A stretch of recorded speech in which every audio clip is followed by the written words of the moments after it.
అందరికీ నమస్కారం.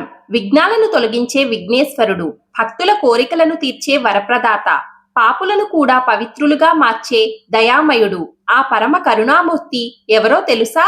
అతనే మన గణనాథుడు, మన వినాయకుడు. పురాణాల్లో చెప్పబడినట్లు సంకష్టాలను తొలగించి భక్తుల జీవితాల్లో సుఖ సంపదలు నింపే ఒక మహా పవిత్రమైన వ్రతం ఉంది. అదే సంకష్టహర చతుర్థి వ్రతం. శ్రీ గణేశ పురాణమందలి సంకష్టహర చతుర్థి వ్రతకథ ప్రారంభము. పూర్వం మధ్యదేశంలో సురసేనుడు అనే ఒక మహారాజు ఉండేవాడు. అతని రాజధాని సహస్రాత్యపురం. అతను సద్గుణవంతుడు, పరాక్రమవంతుడు అయిన ఆ మహారాజు ప్రజల్ని ధర్మబద్ధంగా పరిపాలించేవాడు. అతని భార్య మహాపతివ్రత, సౌందర్యవతి. ఒకనాడు సురసేనుడు ఉద్యానవనంలో విహరిస్తూ ఉండగా ఆకాశంలో వెళుతున్న ఒక విమానం అతడికి కనిపించింది. దివ్యమైన కాంతితో ప్రకాశిస్తున్న ఆ విమానంలోంచి ఒక మధురమైన గానం అతడికి వినిపించింది. ఆ గానం ఎవరిదో కనుక్కొని రమ్మని తన దూతల్ని పంపించాడు. వారు అక్కడికి వెళ్లేసరికి హఠాత్తుగా ఆ విమానం నేలకూలింది. దూతలు తిరిగి వచ్చి ఆ విషయాన్ని మహారాజుకి తెలియచేశారు. సురసేనుడు వెంటనే మంత్రుల్ని వెంటబెట్టుకుని విమానం కూలిన ప్రాంతానికి వెళ్ళాడు. ఆ విమానంలో దేవరాజు ఇంద్రుడు, అతని పరివారము ఉన్నారు. వారిని చూసి ఆశ్చర్యపోయాడు. రథం దిగిన వారికి భక్తితో నమస్కరించి, దేవేంద్ర, అమరలోకాధిపతివైన నీ దర్శనం భూలోకవాసులకు కలగడం ఎంతో దుర్లభం. మీలాంటి మహాపురుషుల దర్శనంతో నేను, నా రాజ్యం ఎంతో పావనమయ్యాయి. ఎంతో పుణ్యం చేసుకుంటే తప్ప మీలాంటి దేవరాజుల యొక్క దర్శనం మాకు లభించదు. ఇంతకీ దేవేంద్ర, మీ విమానం ఇక్కడ కూలిపోవడానికి కారణం ఏమిటి? చెప్పదగినటువంటి విషయాలు అయితే చెప్పండి అంటూ వినయంగా అడుగుతాడు. అందుకు దేవేంద్రుడు, మహారాజా, మా విమానం నీ నగరం మీదికి రాగానే కుష్టి వ్యాధిగ్రస్తుడైన ఒక మహాపాపి చూపు మా విమానం మీద పడింది. అందుకే ఇది నేల కూలింది అన్నాడు. అప్పుడు సురసేన మహారాజు ఇంద్రుడితో, దేవేంద్ర, కొంతకాలం ఇక్కడే ఉండి మమ్మల్ని తరింపచేయండి. మీరు నా రాజ్యంలోని పౌరుడి కారణంగా విమానం కూలిపోయి ఇక్కడ నిలిచిపోయారు. మీ విమానం తిరిగి పైకి ఎగరడానికి తగిన సహాయం చేయడం నా బాధ్యత. కనుక నేను ఏం చేస్తే మీ కార్యం నెరవేరుతుందో తెలియచేయండి అని ప్రార్థించాడు. అందుకు ఇంద్రుడు, మహారాజా, మీ నగరంలో ఎంతో గొప్పదైన సంకష్టహర చతుర్దశి వ్రతాన్ని ఆచరించిన వారు ఎవరైనా ఉన్నారా? ఉంటే అలాంటి మహానుభావులు 1 సంవత్సరం పాటు తాము ఆచరించిన వ్రత ఫలాన్ని దారపోయాలి. అప్పుడే మా విమానం పైకి ఎగరగలుగుతుంది. అలా కాక విమానం ఎగరడానికి మరొక మార్గం లేదు అని చెప్పాడు. ఆ మాటలు విన్న సురసేన మహారాజు, దేవేంద్ర, తమరు చెప్పిన వాడిని తప్పకుండా పిలిపిస్తాను. ఇప్పుడు మీరు చెప్పిన సంకష్టహర చతుర్దశి వ్రతాన్ని ఎలా ఆచరించాలో, దానివల్ల ఎలాంటి పుణ్యం లభిస్తుందో, ఈ వ్రతంలో పూజింపబడే దేవుడు ఎవరో, ఇంతకు ముందు ఎవరు ఈ వ్రతాన్ని ఆచరించారో వారికి ఎలాంటి శుభ ఫలితాలు కలిగాయో దయచేసి అవన్నీ వివరించి పుణ్యం కట్టుకోండి అని వేడుకోగా అప్పుడు దేవేంద్రుడు ఇలా చెప్పడం ప్రారంభించాడు. పూర్వం కృతవీరుడనే మహారాజు ఉండేవాడు. అతను బల పరాక్రమవంతుడు, సకల సద్గుణవంతుడు. ఎన్నో యజ్ఞయాగాలు నిర్వహించి విరివిగా ఎన్నో దాన ధర్మాలు చేసిన మంచివాడు, సత్యవాది, ఇంద్రియాలను అధీనంలో ఉంచుకున్న సత్పురుషుడు. నిత్యం దేవతలని పూజిస్తూ అతిథులను సేవిస్తూ ఉండడం అతడికి ఇష్టమైన పని. చతురంగ బల సమేతుడైన కృతవీర్యుడు నిత్యము 12,000 మంది విప్రులతో సహపంక్తి భోజనం చేసేవాడు. అలాంటి ఆ మహారాజుకి సుగంధి అనే ఒక భార్య ఉంది. ఆమె మహాపతివ్రత, సుగుణవతి, అతిలోక సౌందర్యవతి. ఆమె కూడా భర్తలాగానే సదాచారాల మీద ప్రీతి కలిగిన పడతి. అయితే ఆ పుణ్య దంపతులకు ఎంతకాలం గడిచినా సంతానం కలగలేదు. పుత్ర సంతానం కోసం వారు చేయని వ్రతం లేదు, చెయ్యని దానం లేదు. ఎన్ని యజ్ఞాలు చేసినా, ఎన్ని పుణ్య తీర్థాలు సేవించినా ఫలితం లేకపోయింది. ఎంతో నిరాశ పొందిన కృతవీరుడు ఒకనాడు తమ మంత్రులకి రాజ్యభారాన్ని అప్పగించి అరణ్యానికి వెళ్ళిపోయాడు. అక్కడ ఒక సముచిత ప్రదేశంలో నార వస్త్రాలు ధరించి కఠోర దీక్షతో తపస్సు చేయడం ప్రారంభించాడు. ఇంద్రియ నిగ్రహంతో ఆహారాన్ని వదిలేసి కేవలం పైనుంచి రాలిన ఆకుల్నే భుజిస్తూ తన తపస్సుని కొనసాగిస్తున్నాడు. ఇలా ఎన్నో సంవత్సరాలు గడిచిపోయాయి. రాజు శరీరం చిక్కి శల్యమైంది. ఒకనాడు ఆకాశ మార్గంలో సంచరిస్తున్న నారదుడు ఆ అరణ్య ప్రాంతం మీద నుంచి వెళుతుండగా క్రింద కృతవీరుడు తపస్సు చేస్తూ కనిపించాడు. ఎవరో చూద్దామనుకుని క్రిందకు దిగిన ఆయనకి చిక్కి శల్యమైన కృతవీరుడు కనిపించాడు. ఆయనకు ఎంతో జాలి కలిగింది. వెంటనే అక్కడి నుంచి పితృలోకానికి వెళ్లి కృతవీరుడి తండ్రిని కలిశాడు. పుత్ర సంతానం కోసం అతని కొడుకు పడుతున్న బాధలను చెప్పి అక్కడి నుంచి వెళ్లిపోయాడు. నారదుడి ద్వారా తన కుమారుడు సంతానలేమితో బాధపడుతున్నాడని తెలుసుకున్న కృతవీరుని తండ్రి సరాసరి బ్రహ్మలోకానికి వెళ్లి చతుర్ముఖుడికి నమస్కరించి, ప్రభు, నా కుమారుడు సకల సద్గుణవంతుడు, దానశీలి, ధర్మప్రభువు, ఎన్నో యజ్ఞాల్ని వ్రతాల్ని చేసినవాడు, ప్రజల్ని కన్నబిడ్డల వలె చూసుకునే కరుణామయుడు. అలాంటి నా కుమారుడికి పుత్ర సంతానం కలగకపోవడానికి కారణం ఏమిటి? అతడు ఏం పాపం చేశాడు? ఏం చేస్తే నా పుత్రుడి పాపం తొలగిపోయి అతనికి సంతాన ప్రాప్తి కలుగుతుంది? దయచేసి చెప్పండి. దానిని నా కుమారుడికి తెలియచేస్తాను అని దీనంగా ప్రార్థించాడు. అప్పుడు బ్రహ్మదేవుడు కృతవీరుని తండ్రితో అతడి కుమారుడి పూర్వజన్మ వృత్తాంతాన్ని ఈ విధంగా చెప్పాడు. భక్త, పూర్వం నీ కుమారుడు రాజ్యం చేస్తున్న నగరంలోని సాముడు అనే ఒక పంచముడు ఉండేవాడు. అతను కడు దుర్మార్గుడు. అతన్ని చూస్తేనే పుణ్యకర్మలన్నీ కూడా నశించిపోయేవి. ఒకనాడు ఆ చండాలుడు ధనకాంక్షతో దారి కాసి 12 మంది బ్రాహ్మణులను చంపి వారి దగ్గర ఉన్న సంపదనంతా దోచుకున్నాడు. దోచిన సొత్తంతా తీసుకుని నెమ్మదిగా ఆ సాయంత్రానికి తన ఇంటికి చేరుకున్నాడు. ఆ రోజు మాఘ బహుళ చతుర్దశి. చంద్రుడు ఉదయించే సమయానికి ఇంటికి వచ్చిన సాముడు తన కుమారుణ్ణి గణేశ గణేశ అని పేరు పెట్టి పిలిచాడు.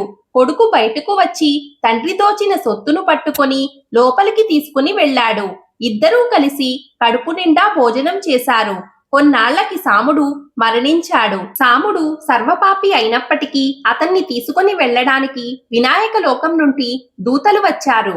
కారణం ఏమిటంటే పూర్వం సాముడు మాఘ బహుళ చవితి నాడు దొంగతనం చేసే యావలో పొద్దున్న నుంచి ఏమీ తినకపోవడం, సంధ్యా సమయంలో ఇంటికి వచ్చి కొడుకుని గణేశ గణేశ అని పిలవడం, కొడుకుతో కలిసి గణేశ ప్రసాదాన్ని తినడం వల్ల అతడికి అమితమైన పుణ్యఫలం లభించింది. పైగా ఆ రోజు గణేశునికి ప్రీతికరమైన తిథి కూడా. అందుకే అతనికి స్వామివారి అనుగ్రహం లభించింది. ఆ విధంగా దూతలు తెచ్చిన విమానమెక్కి సాముడు స్వర్గలోకం చేరుకున్నాడు. కొంతకాలం గడిచాక ఆ సాముడే భూలోకంలో కృతవీరుడనే పేరుతో నీ పుత్రుడిగా జన్మించాడు. అయితే ప్రస్తుతం అతడు ఎన్ని పుణ్యకార్యాలు చేస్తున్నప్పటికీ గత జన్మలు విప్రులను వధించిన పాపం వల్ల ఈ జన్మలో సంతాన భాగ్యానికి నోచుకోలేదు. అతడు చేసిన పాపం నశిస్తేనే సంతానం కలుగుతుంది అని చెప్పాడు. ఆ మాటలు విన్న కృతవీరుడి తండ్రి ఎంతో బాధపడుతూ, పితామహ, నా కుమారుడు చేసిన బ్రహ్మహత్య పాపం క్షమించరానిది. అయితే దాన్ని పోగొట్టే మార్గం ఏదైనా ఉంటే సూచించండి. అది ఎంత కష్టమైనా సరే అని ప్రాధేయపడ్డాడు. అప్పుడు బ్రహ్మదేవుడు, నీ కుమారుడు అత్యంత మహిమాన్వితమైనది, కోరిన కోరికలు తీర్చేది అయిన శ్రీ గణేశ సంకష్టహర చతుర్థి వ్రతాన్ని ఆచరిస్తే అతడు చేసిన పాపాలన్నీ నశిస్తాయి అని ఆ వ్రతాన్ని ఎలా చేయాలో చెబుతాను విను అన్నాడు. మాఘమాసంలో వచ్చే బహుళ పక్షంలో శుక్రవారం నాడు చతుర్దశి తిథి కూడా కలిసి ఉన్న రోజు ఈ వ్రతం ఆచరించాలి. ఆ రోజు సాయంత్రం చంద్రోదయ సమయంలో ఈ వ్రతాన్ని ప్రారంభించాలి. ఆ రోజు ఉదయం స్నాన సంధ్యాది అనుష్ఠానాలన్నీ పూర్తి చేసుకుని గణపతిని ఏకాక్షర మంత్రాన్ని గాని షడాక్షర మంత్రాన్ని గాని యథాశక్తిగా జపించాలి. ఉదయమంతా ఆహారం తీసుకోకుండా కేవలం పాలు పళ్ళు మాత్రమే స్వీకరించాలి. ఆ పూటంతా మౌనంగా ఉండాలి. మనసులో గణపతి నామస్మరణ చేస్తూ ఉండాలి. ఆ రోజు సాయంత్రం తెల్ల నువ్వుల పిండి ఉసిరికాయ రసంతో తయారు చేసిన పదార్థంతో నలుగు పెట్టుకొని స్నానం చేయాలి. తరువాత 108 సార్లు గణేశుడి ఏకాక్షరి, షడాక్షరి లేక గణనంత్వ అనే వైదిక మంత్రాన్ని జపించాలి. ఇలా జపం పూర్తి చేసిన తర్వాత వరప్రదాయుడైన ఆ గణేశుడిని షోడశోపచారాలతో పూజించాలి. నివేదనగా స్వామివారికి ఉండ్రాళ్ళు, వడపప్పు, పానకము, అరిసెలు, పూర్ణాలు, బూరెలు, పరమన్నం, పులిహార, చక్కెర పొంగలి, కట్టు పొంగలి అలాంటివి శక్తి కొలది సమర్పించాలి. 21 రకాల ఫలాలని, 21 దూర్వం కురాలని, దక్షిణ తాంబూలాలని స్వామివారికి సమర్పించాలి. చంద్రోదయం నాటికి వివిధ రకాల పుష్పాలతో గణేశుడిని అందంగా అలంకరించాలి. చంద్రోదయం కాగానే ముందుగా గజాననుడికి మూల మంత్రంతోనూ తరువాత చంద్రుడికి అర్ఘ్యాన్ని ఇవ్వాలి. అర్ఘ్య ప్రదానం పూర్తి అయ్యాక స్వామివారికి ప్రదక్షిణ నమస్కారాలు చేసి అపరాధ క్షమాపణ కోరుకొని కనీసం 21 మంది విప్రులకు భోజనం పెట్టాలి. ఆ తరువాత గణేశుని వ్రతకథ విని తాను మౌనంగా స్వామివారి ప్రసాదాన్ని స్వీకరించాలి. ఆ రోజు రాత్రంతా నిద్రపోకుండా గణేశ సంకీర్తనలు పాడుకుంటూ జాగరణ చేయాలి. ఈ విధంగా గణేశ చతుర్దశి వ్రతాన్ని నియమపూర్వకంగా 1 సంవత్సర కాలం పాటు ఆచరిస్తే ఆ చేసిన వారికి సకల పాపాలు క్షయమైపోతాయి. అతడి కోరికలు అన్నీ తీరతాయి. సంతానం లేని వారికి సంతాన భాగ్యం కలుగుతుంది. సకల దోషాలు, సకల కష్టాలు తొలగిపోయి ఆయురారోగ్య ఐశ్వర్యాలతో తులతూగుతారు. శత్రువుల బాధలుండవు. జమ్మి చెట్టు మొదట్లో కూర్చొని ఈ వ్రతాన్ని ఆచరించడం శుభప్రదం.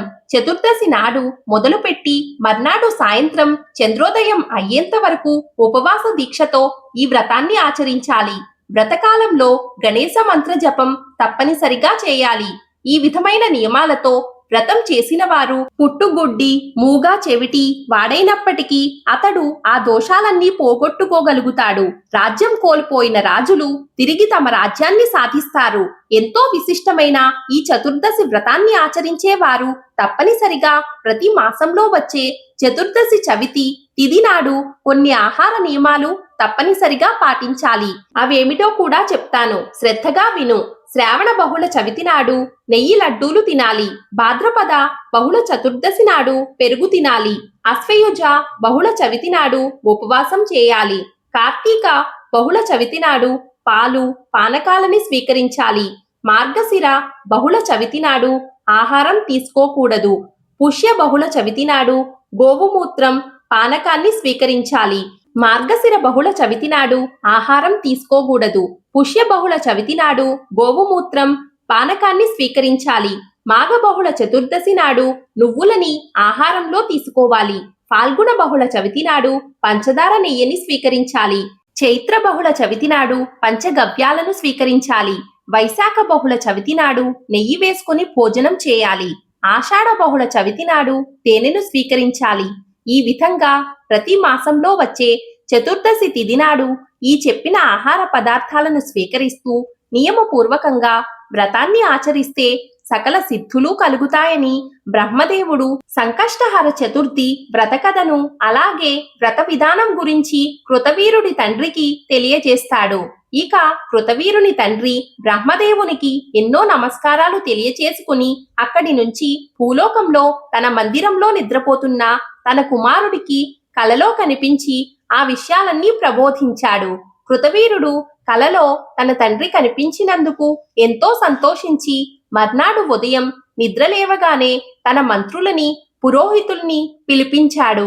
వారందరితో కలలో తన తండ్రి గారు కనిపించిన విషయాన్ని, పుత్ర సంతానం కోసం తాను ఆచరించవలసిన సంకష్టహర గణేశ చతుర్దశి వ్రతం గురించి వారికి తెలియచేశాడు. అది విన్న వారంతా ఎంతో సంతోషించి చతుర్దశి వ్రతాన్ని వెంటనే ఆచరించమని చెప్పారు. అందరి సలహాను అనుసరించి కృతవీరుడు శుక్రవారం చతుర్దశి తిథి కలిసి వచ్చిన రోజు తన తండ్రి కలలో చెప్పిన విధంగా చంద్రోదయ సమయంలో గణపతిని విశేషంగా షోడశోపచారాలతో పూజించాడు. ఆ తరువాత 21 మంది విప్రులకు షడ్రసోపచారాలతో విందు భోజనం పెట్టి దక్షిణ తాంబూలాలతో వాళ్లను సంతృప్తి పరిచాడు. గణేశుని పూజలో భాగంగా స్వామివారికి అత్యంత ప్రీతిపాత్రమైన దూర్వంకురాలను కూడా సమర్పించాడు. తరువాత ఇంద్రియ నిగ్రహంతో గణేశుని ఏకాక్షరి మంత్రాన్ని జపించాడు. ఈ విధంగా కృతవీరుడు సంకష్టహర చతుర్దశి వ్రతాన్ని భక్తి శ్రద్ధలతో ఆచరించి తాను సంతానాన్ని పొందడమే కాకుండా తన రాజ్యంలో ఉన్నటువంటి ప్రజలందరి చేత కూడా సంకష్టహర చతుర్దశి వ్రతాన్ని నియమపూర్వకంగా ప్రతి నెలా ఆచరింపజేశాడు. కాబట్టి సురసేన మహారాజా, విన్నావు కదా సంకటహర చతుర్దశి మహిమ ఎంత గొప్పదో. ఈ వ్రత మహత్యం గురించి పూర్తిగా చెప్పడం సృష్టిలో ఎవ్వరికీ సాధ్యం కాదు. సకల మానవాళికి మేలు కలిగించేటటువంటి ఈ వ్రతం కృతవీరుడి ద్వారా ఈ లోకానికి తీసుకురాబడింది. ఇది ఎంతో పవిత్రమైనది. ఈ వ్రతం గురించి స్మరిస్తే చాలు సకల పాపాలు నశించిపోతాయి. ఈ వ్రతాన్ని చేయడం వల్ల ధర్మరాజు యుద్ధంలో శత్రువులను సంహరించి రాజ్యమును తిరిగి పొందారు. ఇక నీవు మా విమానం పైకి ఎగిరేటటువంటి మార్గం చూడు అని చెప్తాడు. దేవేంద్రుడు ఇంద్రుడు ద్వారా గణేశ చతుర్థి వ్రత మహత్యాన్ని విన్న సురసేన మహారాజు ఎంతో సంతోషిస్తాడు. తన భటులను పిలిచి, మీరందరూ కూడా మన రాజ్యంలో నలుమూలలకు వెళ్ళండి. ఇంటింటికి వెళ్లి సంకష్ట చతుర్దశి వ్రతాన్ని ఆచరించిన వారు ఎవరైనా ఉంటే తక్షణమే ఇక్కడికి తీసుకుని రండి అంటూ ఆదేశిస్తాడు. వెంటనే ఆ రాజభటులు నగరంలోకి వెళ్తారు. ప్రతి ఇంటికి వెళ్లి ఆ ఇంట్లో ఎవరైనా చతుర్దశి వ్రతాన్ని ఆచరించారా అని విచారిస్తాడు. అలా తిరుగుతూ ఉన్న వారి కళ్ళకి ఒక ఇంటి దగ్గర దివ్యమైన విమానం ఆగి కనిపిస్తుంది. అది చూసి ఆశ్చర్యపోయి ఆ ఇంటి దగ్గరకు వెళ్తారు. ఆ ఇంట్లో వాళ్ళంతా కుష్టి వ్యాధితో పీడించబడుతూ గాయాల నుండి రక్తం కారుతూ ఒక చండాల స్త్రీ వారికి కనిపిస్తుంది. అయితే ఆ చండాల స్త్రీని తీసుకుని వెళ్ళడానికి ఆ దివ్య విమానం అక్కడికి వచ్చిందన్న విషయం తెలుసుకుని విమానం నుండి దిగిన గణేశ దూతలను వారు చూసి ఆశ్చర్యపోతారు. ఇక ఆ రాజభటులకు ఆ వింత ఏమిటో అర్థం కాదు. ఓ గణపతి దూతలారా, ఈ స్త్రీని చూస్తేనే చాలా వికృతంగా ఉంది, పైగా చెండాలి. మరి ఇలాంటి పాపిని తీసుకుని వెళ్ళడానికి మీరెందుకు వచ్చారు? అసలు ఈమెకి ఈ దుస్థితి ఏ విధంగా కలిగింది? దయచేసి చెప్పండి అని అడుగుతారు. అప్పుడు ఆ గణపతి దూతలు వారితో, రాజవులారా, పూర్వం బంగాళం అనే దేశంలో సారంగధరుడు అని క్షత్రియుడు ఉండేవాడు. అతనికి ఒక కుమార్తె ఉంది. ఆమె పేరు సుందరి. ఆమె ఎంతో సౌందర్యవతి. ఆమె మునుల మనసులను కూడా మోహింపచేసేంత అందమైనది.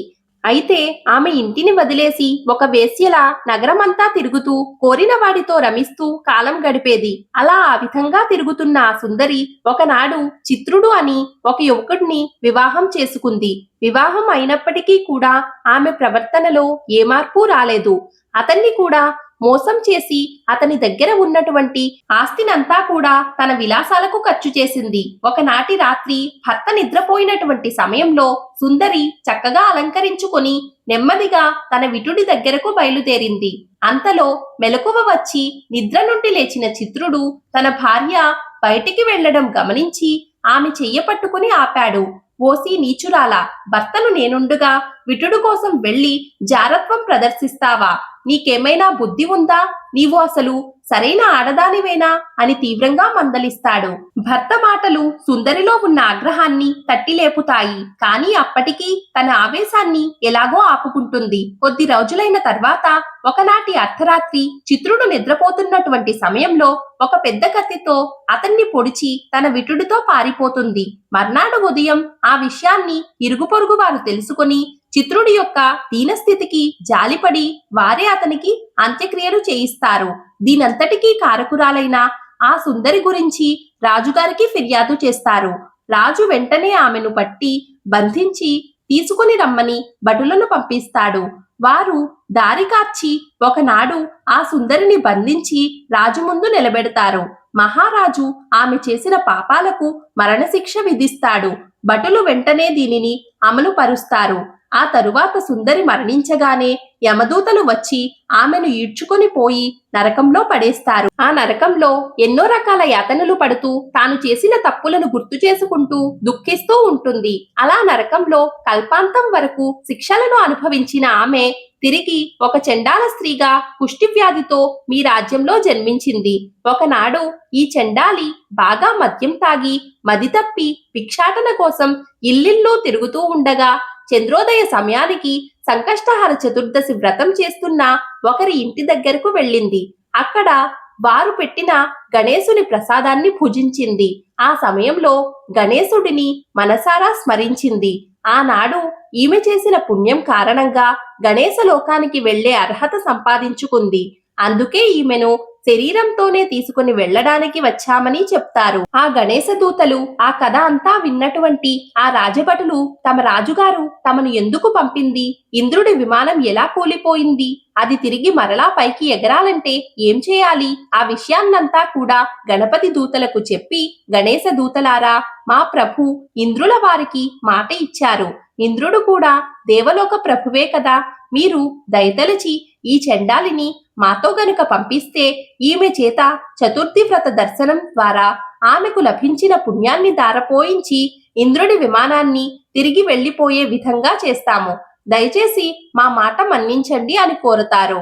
అప్పుడు గణపతి దూతలు, రాజభటులారా, ఈమెను మీతో పంపడం కుదరదు, అందుకు మా ప్రభువు యొక్క అనుమతి లేదు, ఇక మీరు వెళ్ళవచ్చు అంటూ ఆ చండాల స్త్రీని నెమ్మదిగా తన విమానాన్ని ఎక్కించారు. విమానం ఎక్కడంతో ఆమెకు దివ్యమైన శరీరం ప్రాప్తిస్తుంది. మంగళనాదాలు వినిపిస్తూ ఉండగా గణేశ దూతలు ఆమెతో సహా గణపతి లోకానికి బయలుదేరుతారు. ఆ విషయాన్ని పరుగున వెళ్లి సురసేనుడికి చెప్తారు. రాజభటులు అంతలో గణపతి లోకానికి వెళ్తున్నటువంటి ఆ విమానం నలువైపులా దివ్య కాంతులను వెదజల్లుతూ నింగిలోకి ప్రయాణిస్తూ వారికి కనిపిస్తుంది. ఆ విమానం నుండి దివ్య రూపాన్ని ధరించిన చండాలి ఒక్కసారిగా కిందకి చూస్తుంది. ఆమె దివ్య దృష్టి ఇంద్రుడి విమానం మీద పడుతుంది. అంతే, ఆమె పుణ్య ప్రభావంతో ఇంద్రుడి విమానం కూడా పైకి లేస్తుంది. ఈ దృశ్యాన్ని చూసి అందరూ కూడా ఆశ్చర్యపోతారు. ఇక సురసేనుడు ఇంద్రుడికి వీడ్కోలు చెప్పి ఈ వింతను తలుచుకుంటూ అంతఃపురానికి వెళ్లిపోగా దివ్య శరీరాన్ని ధరించిన ఆ చండాలి గణపతి లోకానికి చేరుకుంటుంది. ఇంద్రుడి ద్వారా సంకష్టహర చతుర్దశి వ్రతాన్ని గొప్పతనాన్ని విన్న సురసేనుడు తాను కూడా ఆ దివ్య వ్రతాన్ని చేసి గణేశుడి అనుగ్రహం పొందాలని సంకల్పం కలుగుతుంది. తన మందిరానికి చేరుకుని వెంటనే తన కులగురువైన వశిష్ఠుల వారికి కబురు పెడతాడు. ఆయన రాగానే అర్ఘ్యపాద్యాదులతో సత్కరించి, నేను ఇటీవలే ఇంద్రుడి ద్వారా సంకష్టహర చతుర్దశి వ్రత గొప్పతనాన్ని తెలుసుకున్నాను. దయచేసి తమరు మంచి ముహూర్తం నిర్ణయించండి, నాకు కూడా ఆ వ్రతాన్ని ఆచరించాలని కోరికగా ఉంది అని చెప్పగా వశిష్ఠుడు ప్రశాంతంగా, మహారాజా, బహుళ పక్షంలో వచ్చేటటువంటి చతుర్దశి ఎంతో విశిష్టమైనది. ఎందుకంటే ఆ రోజు శుక్రవారం కూడా కలిసి వచ్చింది. కాబట్టి మీరు ఆ వ్రతాన్ని చేసుకోవచ్చు, మీ సంకల్పాలన్నీ నెరవేరుతాయి అని చెప్పి ఆశీర్వదించి వెళ్లిపోయాడు. ఇక సురసేనుడు వశిష్ఠుడు చెప్పినట్లుగా సంకష్టహర చతుర్దశి వ్రతాన్ని ఆచరించి అత్యంత వైభవంగా ఆ వ్రతాన్ని పూర్తి చేశాడు. ఆ తర్వాత సురసేనుడు కూడా గణేశ లోకానికి చేరుకున్నాడు. ఇంతటి మహిమాన్వితమైన సంకష్టహర చతుర్దశి వ్రతాన్ని గణేశుడు కృప కోసం మనము ఆచరిద్దాం. భక్తితో స్మరించినా చాలు, ఆయన అనుగ్రహం మనపై తప్పక ప్రసరిస్తుంది. చూశారు కదండి, ఈ వీడియో మీకు నచ్చినట్లయితే ప్లీజ్ ఒక చిన్న లైక్ చేసి మన ఛానల్ ను సపోర్ట్ చేయండి. ఇంకా మరెన్నో ఇంట్రెస్టింగ్ వీడియోల కోసం మన ఛానల్ ను సబ్స్క్రైబ్ చేసుకోండి. Thank you for watching this video.